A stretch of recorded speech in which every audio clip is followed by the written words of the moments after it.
and I'm ready for you to take it away. Cool deal. All right, everyone. My name is Sumrall. I'm your Director of Education, Outreach, and Research for Pig Brig Trap Systems. And tonight, I appreciate all of you coming on board and joining us for the reproductive side of what we're going to be discussing pertaining to wild pigs. Before we get started, a couple of housekeeping things we want to do is one that we want to introduce those that you may see the pictures there and see the folks that are joining us. Start off with Marshall. Marshall, if you would give everybody a wave. Marshall's going to be watching the text chat this afternoon and making sure that we stay on track to do and answering your questions and addressing those as appropriate when we get to the end of this. And then a couple of other ones that are there on there as well as Vicky, if you would. Vicky is our commander in chief. She's the one that makes sure that everybody is flowing in the right direction and that all of you are taken care of accordingly. And then Alex and Brooke there, Vicky too, I guess if you want to call her that tonight, is there on our tech side, and they're going to make sure that technology works for us tonight the way that it's supposed to. But as we get started, I mean, all of this is going to be recorded. So anything that you think is shareable or anything like that, then please share these webinars as we move forward and make sure that we keep everybody educated and informed accordingly. So what you'll see on the screen to this afternoon or to right now is the upcoming webinar schedule, the topics that we will be discussing as we move forward through the rest of the year. And some of those things to kind of keep in mind is just, yeah, we may hit the tops of the waves on a few of these things as we're going through the first time. But whenever we circle back around to these, we'll definitely get a lot deeper. So kind of keep those in mind, and then we'll talk a little bit more about schedule as we're moving forward and the days of the month that we'll be doing this. But pretty much what you need to kind of put down on your calendar is the fourth Thursday of every month is when we'll be convening to discuss something all wild pig. So with that, though, the one of the things that we need to definitely make sure that you're familiar with tonight is if you'll look at either, it depends on what computer system you have, is it's going to be at the top or the bottom of your screen, but the Q&A section in there, that's the question and answer, the text chat that's in the top there, depending on what system you have.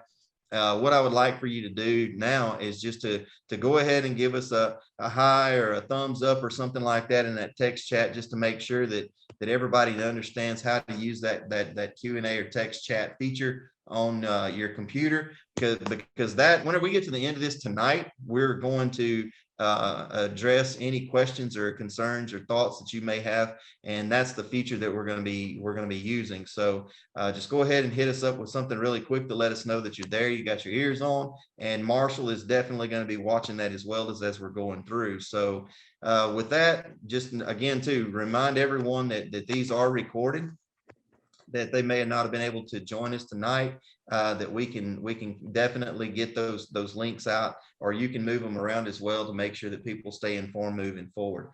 But without further ado, what we're going to do is we're going to go ahead and step into the presentation tonight. We'll talk about the discussions of things that many times get kind of a little bit skewed somewhat whenever we think about wild pigs and feral hogs, or however you want to term them. And we'll talk a little bit about that as well as we're going through tonight, and how those animals are classified. So well, tonight's going to be basically focused on biology and obviously the problem that we have in the invasion, and as it still continues to expand.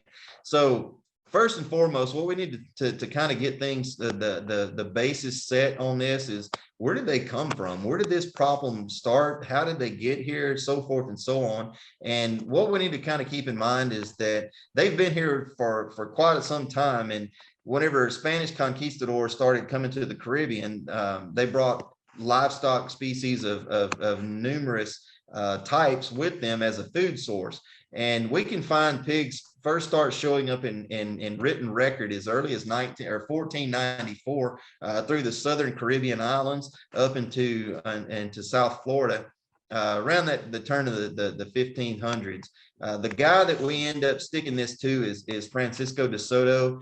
Francisco is going to be the one that shows up so much more frequently in literature and printed things as being the one that brought this issue to us about 1539. But the bottom line is that that they were here, they got here. And as we see those so many times in those old Western movies and things of that nature, we hear people say, hey, you know what, go west, young man, and that's where you're going to find your fortune. So as people start migrating and they start moving westward from that Florida basis where the gate dropped basically on the pigs, well, they started proliferating along that journey westward. Just as settlers started to cover that part of the country, they may get held up because of a high river or a bad drought or whatever the situation may be for an extended period of time. And then depending on Mother Nature to take care of those animals while they were stuck there. And then whenever it come time to load the wagons and move a little bit further west, a lot of times they didn't recover all the animals that they started out with. So we started dribbling those animals across the landscape for some 500 years or so now, regardless of who is in the record of being the one that started the problem. The problem is here. We have it. We've got it. It's been around for about 500 years. But with that problem, it comes kind of in the form of a triple threat. There are three types of wild pig. Many times we hear them referred to in a ton of different slang terms and things of that nature, and many of them can't be repeated in public, or at least in certain groups. But what we need to think about is, first and foremost, we think about those Spanish conquistadors. They were showing up with the Eurasian wild boar in many cases and in situations, just because that was what was native to that European continent. Whenever they made it to this continent and started colonizing, we started having more people come from across that Atlantic, and they were bringing much more, I guess, if you want to call it, genetically streamlined animals, what we would call a domestic swine today. And then obviously, as they move across that westward across the country, those two, between the Eurasian wild boar and the domestic swine, they started crossbreeding, and now we have a combination of the two. And we'll talk a little bit more about that combination of the two as we move forward, and why that is so important. But all three species, we need to keep in mind, they're considered exotic because they're not native. Then we need to think about them as being free ranging because they are only owned by the person where their feet are planted. So they may be my wild pigs today, but as soon as they go under the fence and they go to my neighbors, they belong to my neighbor tomorrow. And then they are invasive because any landscape that we found that they come in contact with, they invade that landscape, and the flora and the fauna are very drastically negatively impacted on those landscapes. So kind of a long drawn out explanation of pigs, but it's something that's very pertinent for the species. So what we think about with pigs with regard to their adaptability and things, that what they bring to the landscape, it's frighteningly adaptable. And then, I mean, frighteningly, we see that as a negative connotation, but something that's just absolutely awe-inspiring of how they can come into a landscape or into an area and just absolutely just thrive in that given area with very little that it may provide. So they can provide, again, or thrive on almost any climate, whether that be something from the far southeast coast or southeastern part of the United States where Marshall is there in Georgia, to somewhere a little bit further west than where I'm at on the Texas Gulf Coast, where we start getting to a more limited rainfall and more arid types of environments. And then if you start going up into the northern expanses of the country, there's some other limiting factors, but they have no trouble adapting to any of those climates that they may find themselves in.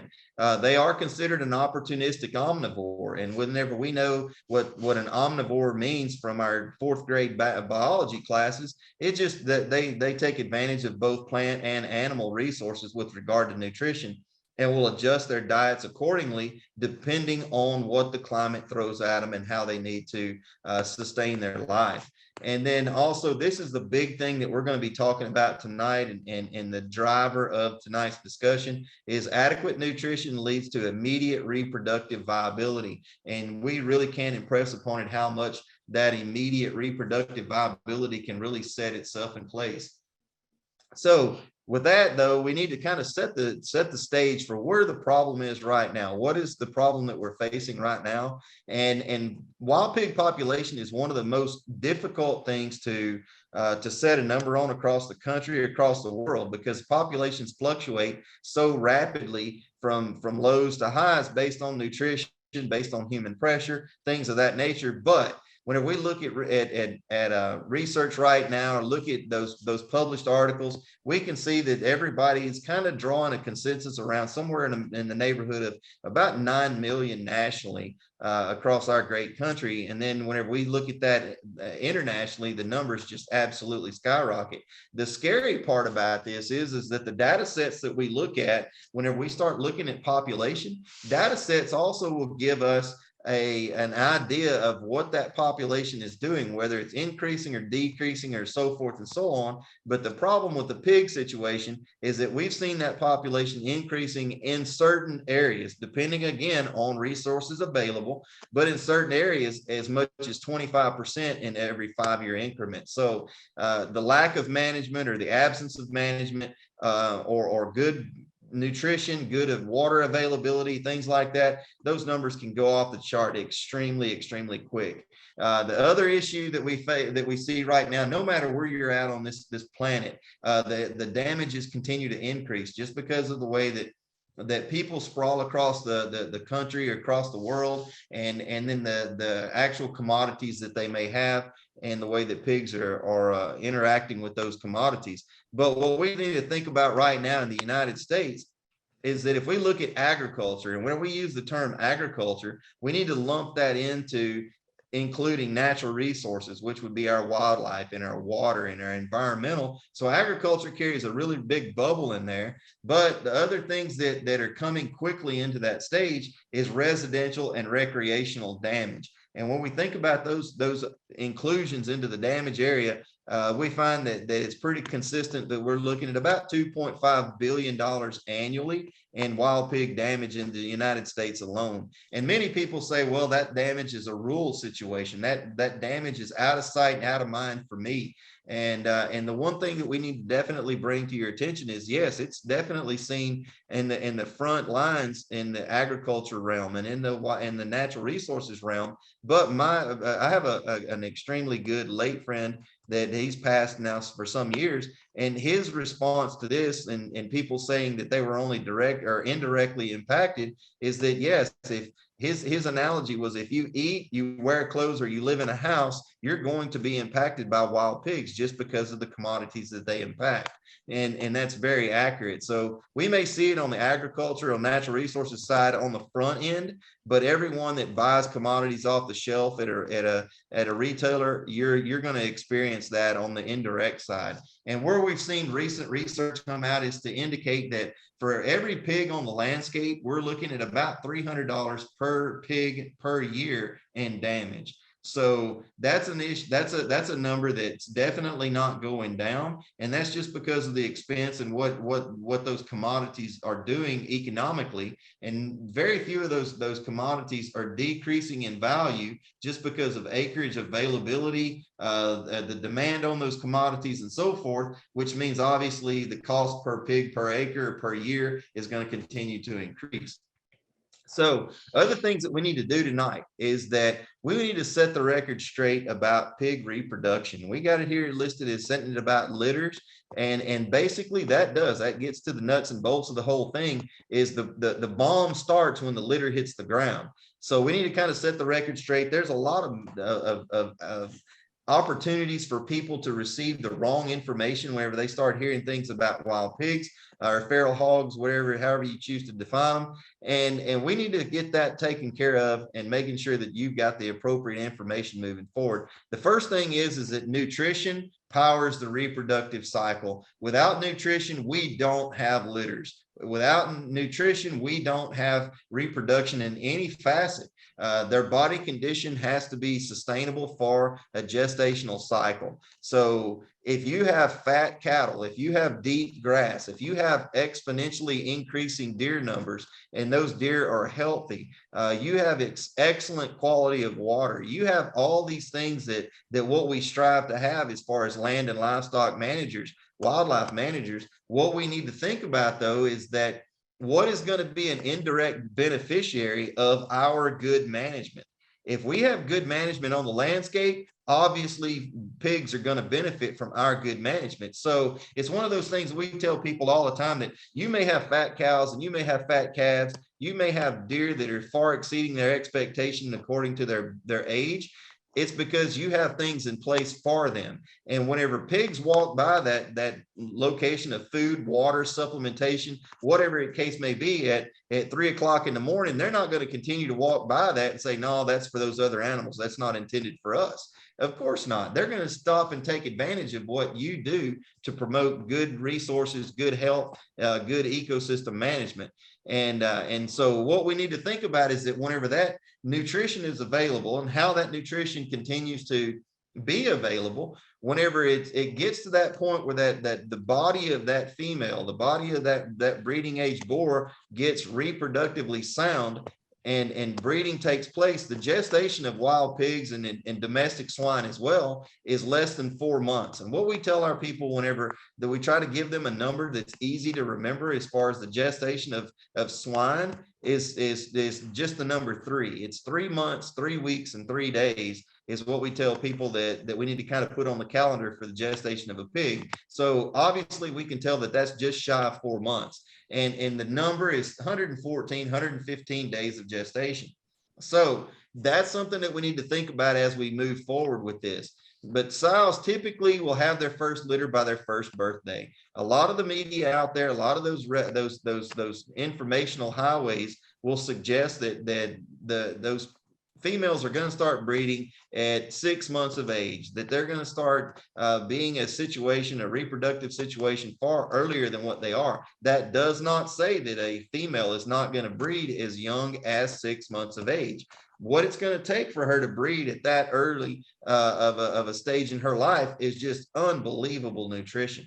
Can it happen? Yeah, it can happen. Is it going to happen in every situation in every place across the country and the globe? Absolutely not. But one of the things that we need to keep in mind is that even if it's just somewhat adequate nutrition, then they'll still have their first litter, not just be bred with it, but have their first litter on the ground by their first birthday. So that's also including into that gestational cycle. So if we think roughly 4 months for a gestational cycle, that they would have had to have bred somewhere around 8 months or so of age. And that's very, very common. So the other thing that's a myth out there that I see and hear all the time, and I know that many of you do as well, is that the myth is that sows will have up to 3 litters in a year annually, and that's just not the case. One of the things is that we now know that the gestational period for wild pigs as well as domestic swine is about just a few days under 4 months. Literally, that is the full 12-month calendar of a year. So there is no way that those animals can physiologically sustain 3 litters in a year. Their bodies just cannot hold up to that.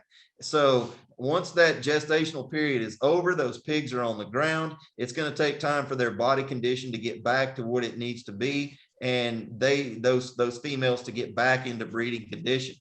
That may be somewhat quickly, and other times it may take a very extended period of time. But what we see in research and what we found out over many, many years is that if a female has 2 litters this year, she'll only have a single litter next year. And that can fluctuate. So it's one of those deals that we kind of keep in mind physiologically, that it's incapable for them to have a full gestational cycle and have 3 litters in a single year. Now, I know that we're going to have people that say, well, yeah, we got pigs that are born on July the 5th and for the first, on January the 5th for the first litter, but then they'll have the 3rd litter on December the 26th. Well, yeah, that's possible, but we're taking out the whole gestational period of that first litter, which is going to skew that information. So average litter size is 5 to 6 pigs. And I've had many people tell me, well, the average size may be 5 to 6 pigs as far as per litter, but about 10 of them out of each litter are going to survive. And I think that's pretty funny, kind of tongue-in-cheek type things of how reproductively sound and viable these animals are. But it's still the deal with average is, obviously, we have to have a high number, we have to have a low number, and then the average is what comes in the middle. Whenever you have young females, young sows, they're not that great as mothers. It takes some time before they get it down pat, basically, to understand how to raise their little ones. With those young sows having a super high mortality rate in their litters. They just don't raise as many as what you would think. Now, whenever those older females have been through a few litters and they understand what it takes, yes, those reproductive litter sizes increase pretty drastically. So we kind of keep those things in mind as we moving down the list of this next one, where it says sows will nurse others' offspring, giving the misleading appearance of a larger litter. And this is something else we hear all the time too, is, man, we're going to have 3 litters out of that one sow per year, and they're going to be 15 to 20 pigs per litter. And it's because I see one sow in my pasture or at my deer feeder, and she's got 20 pigs around her. That may very well be the case. But in that situation, we need to remember that how many teats, what is the nursing capability of a single female? So there's just not that much energy in that animal, that female, to feed that many. So what can happen in many of those situations is that if those pigs are a little bit older, it could be that female, the sow of those pigs has done cycled back into reproductive viability, that she's ready to breed again. She may be off, as many other wildlife and domestic species do.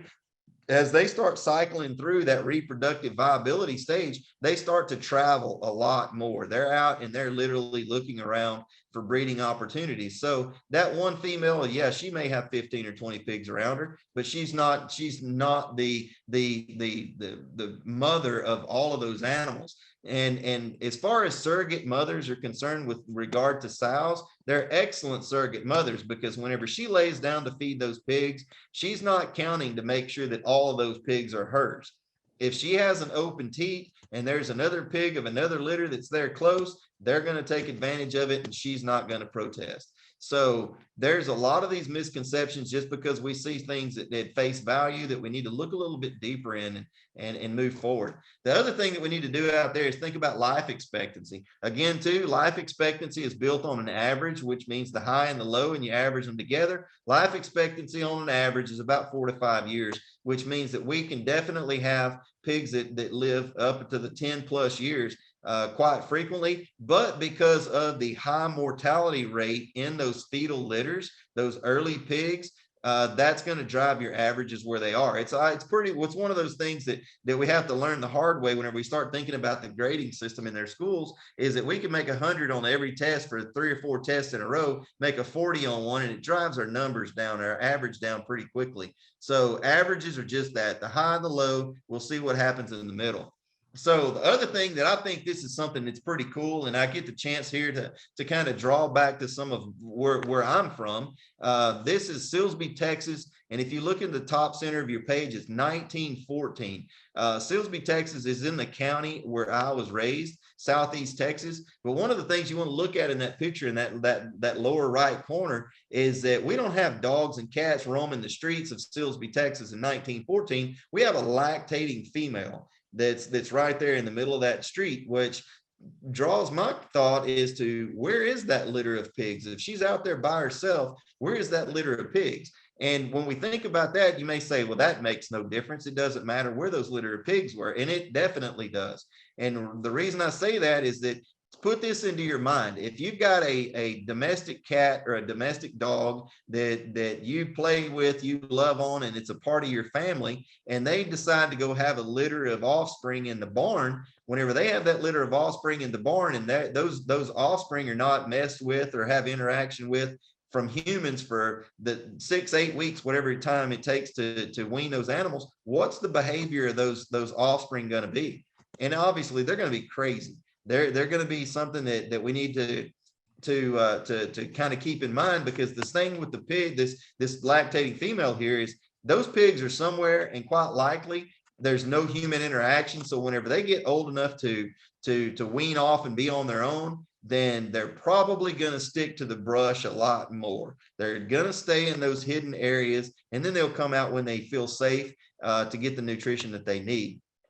Which comes up to the next thing, is that those litter sizes, and we'll go back here real quick, and I really don't like bouncing back and forth, but one of the things we need to look at there whenever it says litter averages of 5 to 6 piglets, That's something that's definitely accurate. But one of the things we need to think about is what drives that bus. If we have a litter and a half per year and an average litter size of 6 piglets, that one female is recruiting about 9 pigs per year onto the landscape. So 9 pigs per year per female out of a litter and a half. The one word that we need to say very carefully, because it can get really sketchy if you say it real quickly, is fecundity. And fecundity is a word that we use with reproduction when it means the number of female offspring recruited to one female in a year. So that's a mouthful to try to understand, and I know that. The quick and easy way to explain fecundity is that if you have one cow and she lays down and has a female or a heifer calf, her fecundity is 1 for that year. If she lays down and has a bull calf, her fecundity is 0 for the year. If a doe whitetail lays down and she has 2 doe fawns, her fecundity is 2. Whereas if she has 2 buck fawns, her fecundity is 0. So if we look at litter capabilities of wild pigs, where we can have one female recruiting 12 or 9 pigs to the landscape in a year, the fecundity ruling tells us that basically half of those pigs are going to be female. So what she's going to do is recruit about 4.5 or so female pigs per year on average to the landscape. And you say, well, that might not be such a bad thing. That's only 4 or 5 pigs that we're going to put on there that are female on that landscape.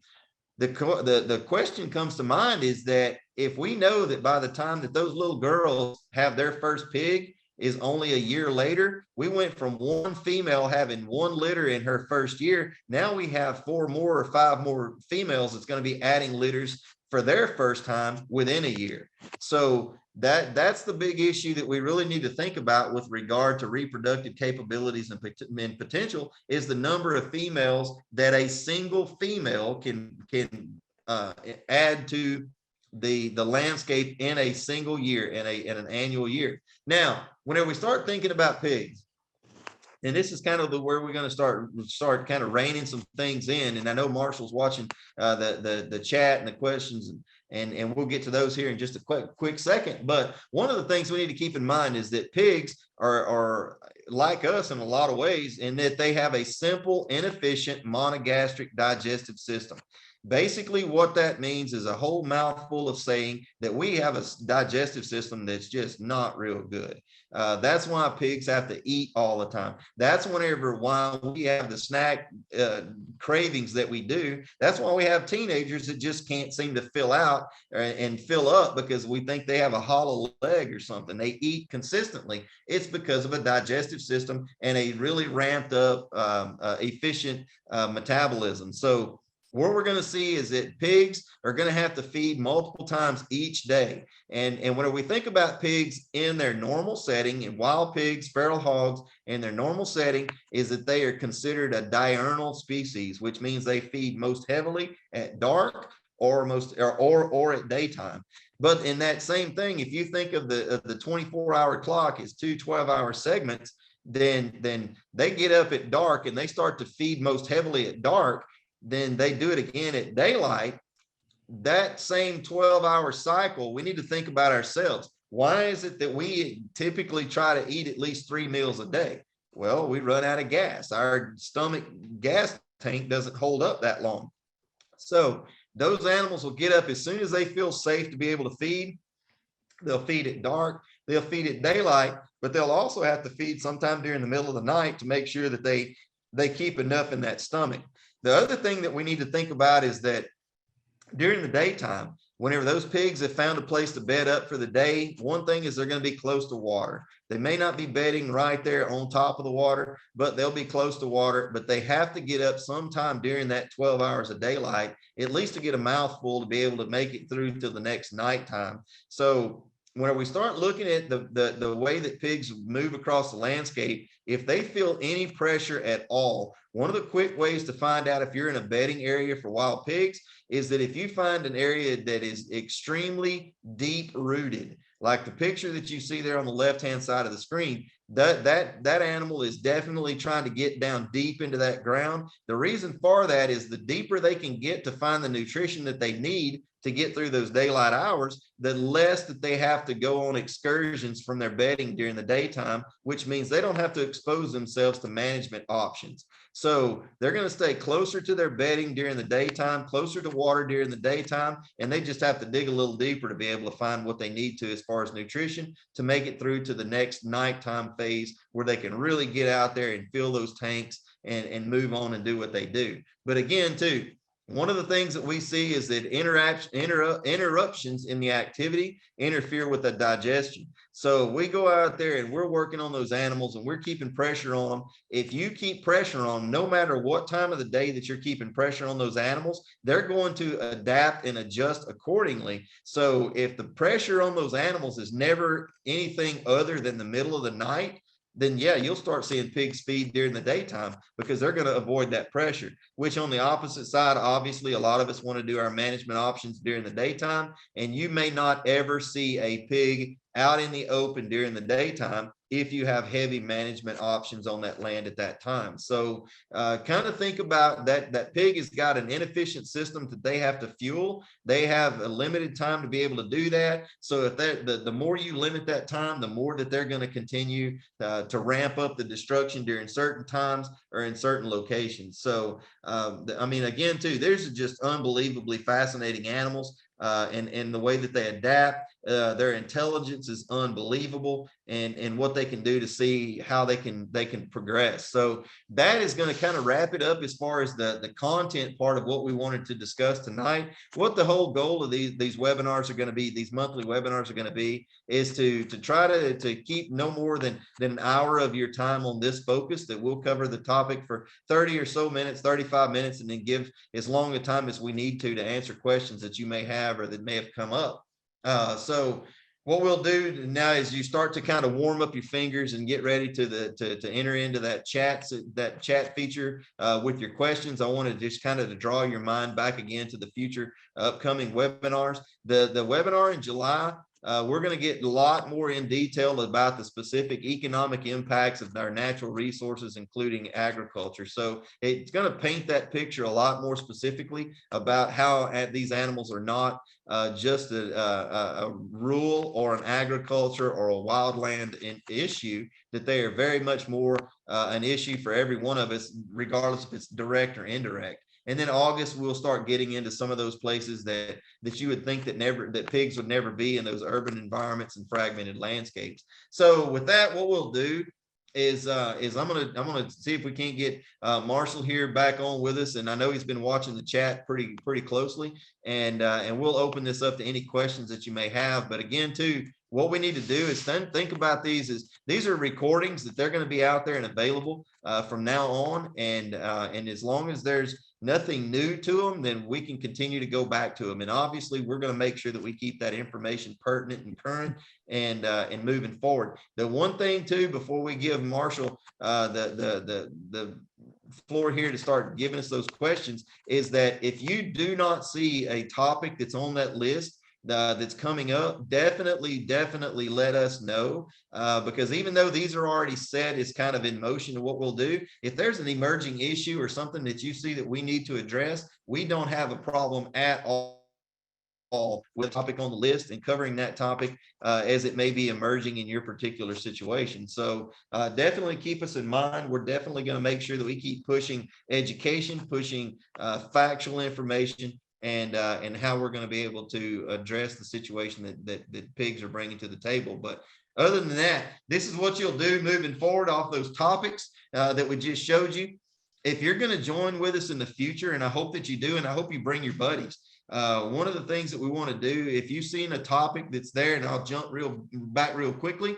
If you're going to join us in July, and you see that we're going to be talking about the impacts on agriculture and natural resources, and you have a question that you want to make sure that we address during the presentation, let us know that question, as soon as possible, so that way we can even build that question response into the presentation itself, and we can move on and make sure that you're specifically answered during the presentation, because I can promise you, if you've got that question, many more also have that question. So there's how you submit it. Look through it, look for us through pigbrig.com or hello@pigbrig.com, and we'll make sure that we get that taken care of. And then also, every one of us for that are here for Pig Brig here for you can be contacted personally through the pigbrig.com phone lines and whatnot, and you can speak to every one of us there in person, and make sure that and get that prompt response that we will always maintain. But with that, Marshall, I think what I'll do is I'll just see what we got as far as that chat. Let's discuss.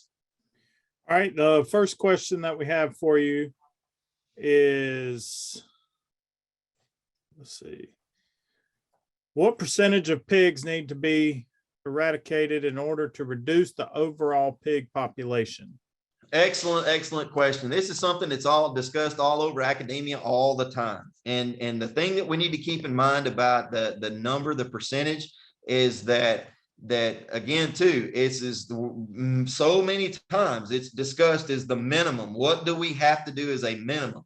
The minimum number to hold a local population stable for a given calendar year is we need to remove 70%. Well, the actual specific number is 66% of that local population annually, just to hold the population stable.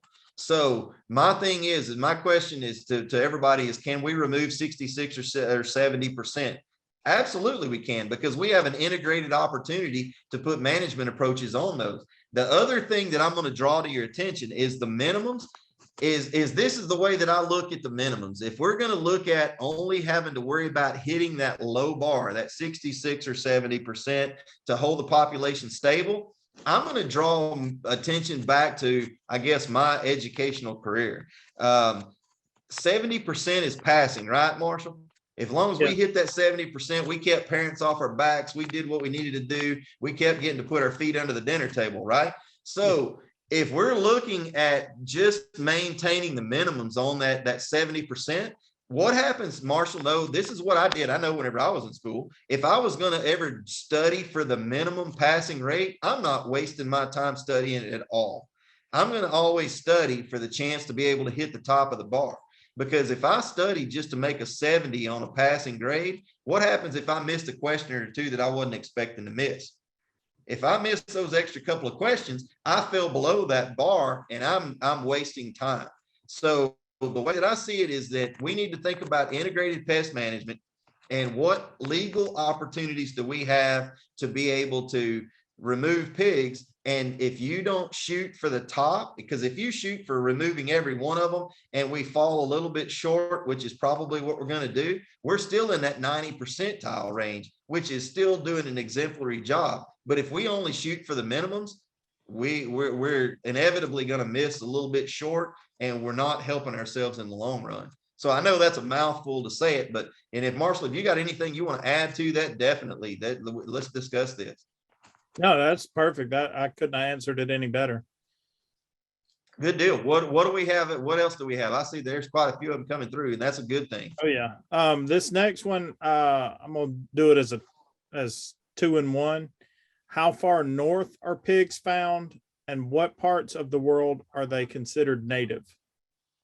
Good question again. So what we need to think about too is whenever we go back to where we started out the presentation is that they come in from those Spanish conquistadors from that European continent part of the thing. So when we start thinking about pigs being native, that's where we're going to find out where they're still governed by game laws and things like that in that European continent as they moved across the Atlantic.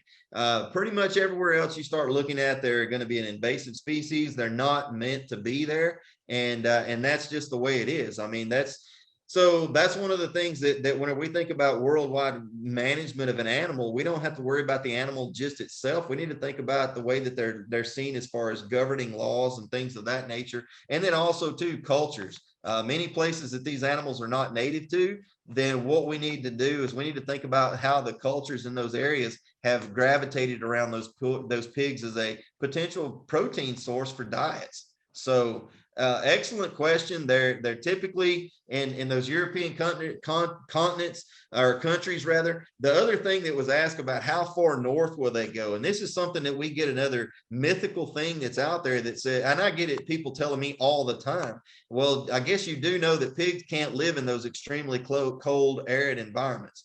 My first thought in that is, where is a Russian boar from?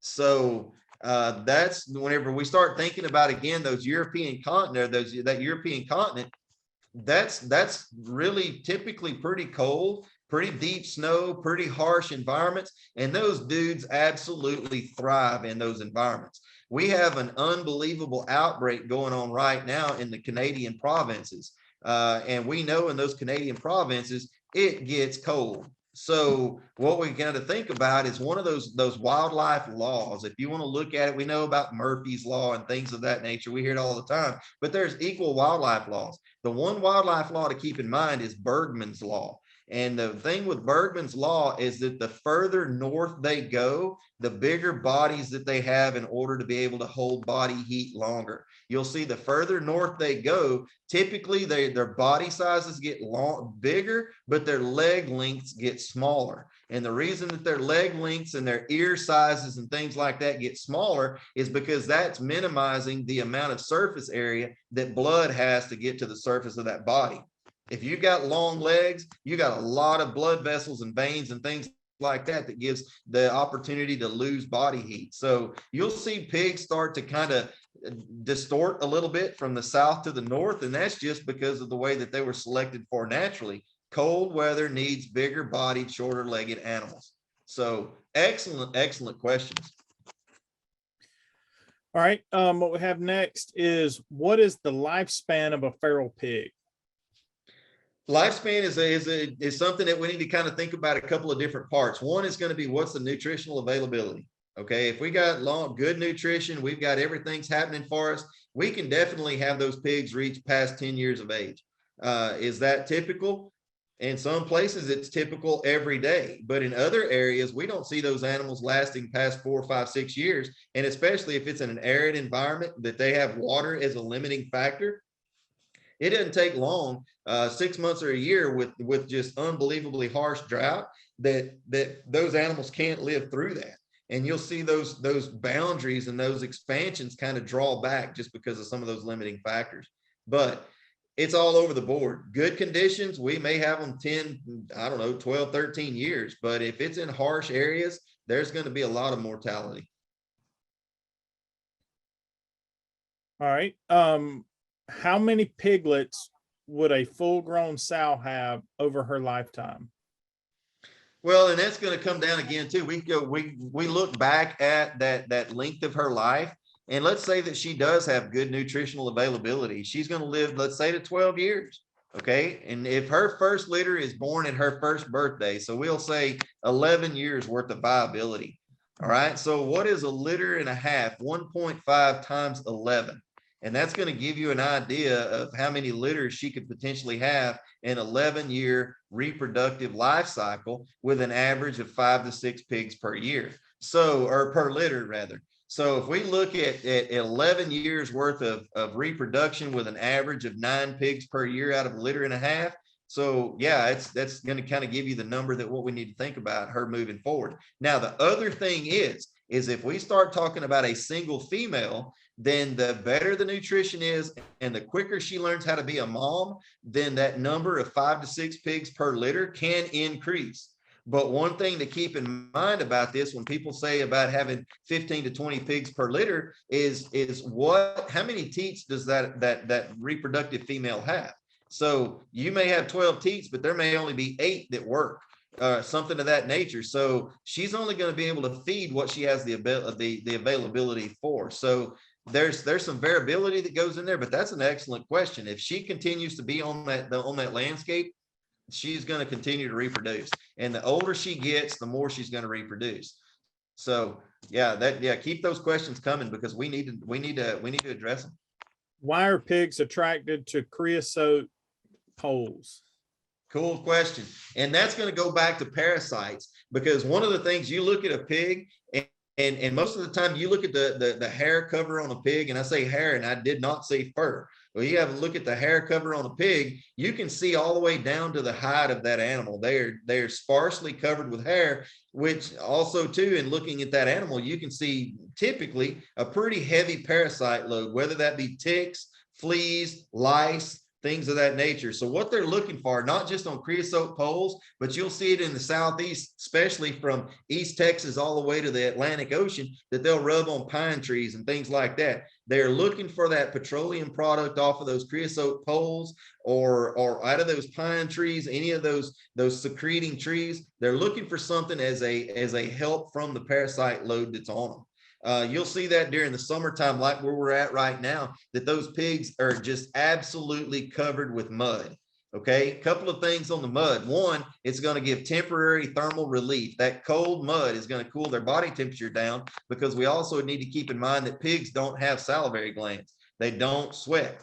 So that's something to think about, because if they're completely covered in mud and that mud is only temporal as far as relief, once that mud hardens and that skin has the change, now it doesn't have the ability to wick off heat, then that also becomes a blanket on those animals. So if you see a lot of mud on pigs completely covered in the summertime, that's what you probably can expect, is that they got some parasite load. But the creosote deal, that is just something that we've put on the landscape for those pigs to get some relief from external parasites. Are there any predators to wild pigs in the U.S.? Pretty much once they get to the weaning stage, 2, 3, 4 months old, whatever stage they wean at, then our predator situation is gone. And the reason for that is pigs are not native here. We're in, and it doesn't matter if it's pigs or deer or whatever else. Where that species is native to, there are more predators there, just because that's the way that nature is selected. But whenever you put an exotic species in a place that they're not supposed to be, they many times will run unabated as far as population, because there are no natural predators. So basically, once we get to the point that those pigs are weaned, then the only means of legitimate control out there for that number, or for that population, are people. So we have to keep an eye on those really, really closely. Have any areas successfully managed feral pigs after having issues?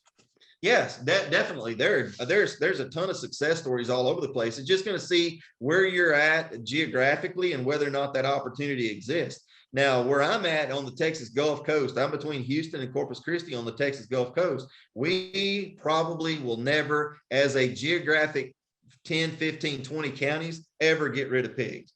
Now, can an individual landowner or land manager remove them out of this heavily infested area? Yeah, but it's going to probably be I guess a temporal type thing. It's going to be a shorter duration. Now, whenever you start getting out into places that are like Missouri and Kansas and Western Oklahoma, West Texas, Tennessee, Kentucky, Virginia, places like that where they have not gotten a solid foothold yet, then absolutely, you put the gas pedal down on these animals as far as management is concerned, you can push that line back extensively. So there are tons of success stories on that all over the globe, that we can definitely get on the positive side of this. The things where we're at, Marshall, where you're at in Georgia and I'm at in Texas, and then the states in between us, we have to fight that battle on individual battlefields. As far as the overall state is concerned, if we don't start at the battlefield level, you'll never win the war. So we can think about winning the war on those peripheral states, but where we're at, man, we got to take it a battle at a time and start chipping away. What diseases do I need to worry about when handling a feral pig carcass? Okay, another good question that we got, and that's something we'll cover in a ton more in detail, because that's one of the specific topics we're going to be addressing the further down this webinar series. Now, research will tell us now that updated research is as far as 2 or 3 months ago, we found that some are reporting that pigs can carry up to 60 or so, 50, 60 different diseases. Does that mean that every pig has diseases? Absolutely not. What we need to keep in mind is even though that there may be a plethora of diseases that pigs can carry, the $5 word that we need to keep in mind when we think about pig diseases is zoonotic. Zoonotic diseases are the ones that are communicable to humans. So even though that we may have 50 or 60 diseases that they can carry, can shed on the landscape, vector, however you want to term it, we only have to be concerned with us and with people with about 12 or 15. And we may literally go, Marshall, 300-400 miles between positive cases in that situation. Other things about diseases that we need to keep in mind is that even though they may not be zoonotic to people, is that are they zoonotic or are they communicable to domestic livestock species where that also could make it into our food chains and things like that. The global example of that right now is African swine fever. Okay, people are not directly impacted by African swine fever, but whenever you look at what it could do to the domestic pork industry globally, it's pretty scary. Another one that we need to draw our attention to, and this is for some of those peripheral states that we were talking about earlier, and this is something that was cited through the university or through Ohio State University research a few years ago, is you think of the disease out there, the problem that we would have. What comes to mind, Marshall, whenever you hear the word anthrax? Is it warm and fuzzy feeling, or is it something that's like, Katie, bar the door, we got to shut this thing down? Yes. Okay. Well, one of the things that we found out about pigs with regard to anthrax is they are immune to it. So we know that anthrax is spore borne, it's in the ground and so forth and so on. Where you look at some of these states like Texas that we have endemic areas of anthrax, it is spore borne in the ground. Well, what's going to cause a spore to become airborne? Soil disruption. Okay. Right now, a lot of those states and those places like that are in some pretty serious and long lasting droughts, which if you're in a serious and long lasting drought, what's going to happen to the ground cover, the cover of vegetation over the ground to hold those spores in place? It's gone. And as soon as a pig puts their snout in the ground, what's going to happen to spores? The problem is very much there. So we're going to definitely take this disease deal and get really, really down deep and get into some specifics that we really need to understand about it. But the bottom line is that whenever we work with wild pigs, we know that we need to keep those things in mind. Are they something to scare you to death, to keep you closed up in your house all day long? Absolutely not. Not at all. So be mindful of what the possibilities are and protect yourself accordingly. If you feel that you need to wear gloves for messing with wild pigs, definitely do so. One of the things that we suggest all the time is that if you have a large number of animals that have been dispatched out of a trap or during a removal effort, then the gold standard is to bury those animals at a pretty significant depth to keep them out of groundwater, to keep them away from other scavenging species and things like that, and just remove the possibility of any disease issues. But it's something to definitely be mindful of, but don't be fearful of it. Don't let it command your life. All right. One more and we can wrap for the night. What do pigs do when there is a drought? Pigs are going to definitely, and this is something that we're seeing all over everywhere right now in Texas, and it goes up into Kansas and throughout Oklahoma and whatnot, is that there's going to be water sources, no matter what those sources are. If it's a man-made reservoir, or if it's a spring-fed creek, or the big issue is is it going to be a livestock watering station, water troughs and things like that. Whenever we think about pigs and what they're going to do during a drought, pigs are going to do, proverbially, they're going to circle the wagons. So what is the number one sustaining element that pigs have to have in order to sustain life? And it's water. If they can find water, they're going to gravitate around that water. Literally, pigs can get extremely emaciated to the point that they're death walking. As long as they can keep water, they can stay alive until that breaks in most every situation. So whenever we start thinking about drought situations and what we need to do as far as pig management, we may want to think about some exclusion fencing around those water sources, especially if it's intended for a desirable wildlife species, or if it's intended for livestock watering and things like that, because not only are pigs going to gravitate to those watering facilities, they're going to start to bathe in them, lounge in them, loaf in them, and everything else. And then whenever they are in those watering sources, then they're obviously they're not getting out of the pool to go use the bathroom, folks. We just need to be honest about that. So then what are we shedding into that water source that those pigs may be gravitating to? So what we need to think about is that whenever it gets to a drought situation, no matter how bad that drought gets, pigs are going to pick up the tents and they're going to move to where the water is. So one of the things too, and this is to kind of keep in mind, is that telemetry data that we find in research on pigs will tell you that a sounder, or suggest that a sounder of pigs can travel as much as 19 miles. Well, that's not typical. That's not what they look to do. That's not what they want to do. But if the conditions say that that's what they have to do, that's where they're going to go. That's what's going to happen. So drought times, yeah, we're going to circle the wagons around the water. And if you're trapping, what you need to keep in mind, if you're trapping during a drought and you're around a water source, try to always trap, if there's any way at all, try to always trap downhill of that water source. And when we're trapping downhill of that water source, we're going to limit the amount of excrement that may run off into that water source upon that first good rainfall that has some runoff. So tons and tons of good questions. This is good stuff. Oh yeah. And anything else? Anybody else have any questions? Anything like that? No, it seems to be it all. None? Well, that's good. That's good. That we were looking to hopefully make sure, and literally, Marshall, I've got 1 minute left. I said we wouldn't take more than an hour out of their time. And my Mickey tells me it's 7:59 right now. So we're good to roll. Anybody else? Anything else, Marshall, you want to add to that? No, you hit the nail on the head. Well, that's what we'll be talking about next month, is we'll be talking specifically about damages in different areas and so forth. And I think that Marshall will probably weigh in a little bit about what we're seeing in the far southeast around that Georgia area.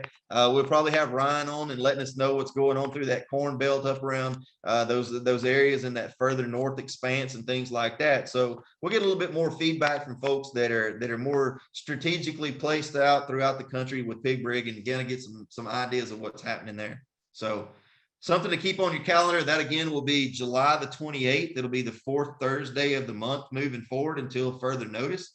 So same bat time, same bat place. We did have one more come in at Brooke. Sure. This is for you. Says, can you make this available recorded? I know Brooke's around. I don't know if she hit that unmute, but there she is. I'll answer. It's Vicky. Okay, Vicky. We will make it available recorded, and we'll send out a link soon. So keep an eye out. Thank you, Vicky. Mm-hmm. Going once, going twice. Sold. All right. Thank y'all, everyone. Pass the word. Let everybody know to join us. And it doesn't matter if you're part of the Pig Brig family right now. We know you will be sooner or later, so bring them on and make a party out of this thing. I know we had a couple of date nights last month, and we definitely got room to accommodate moving forward.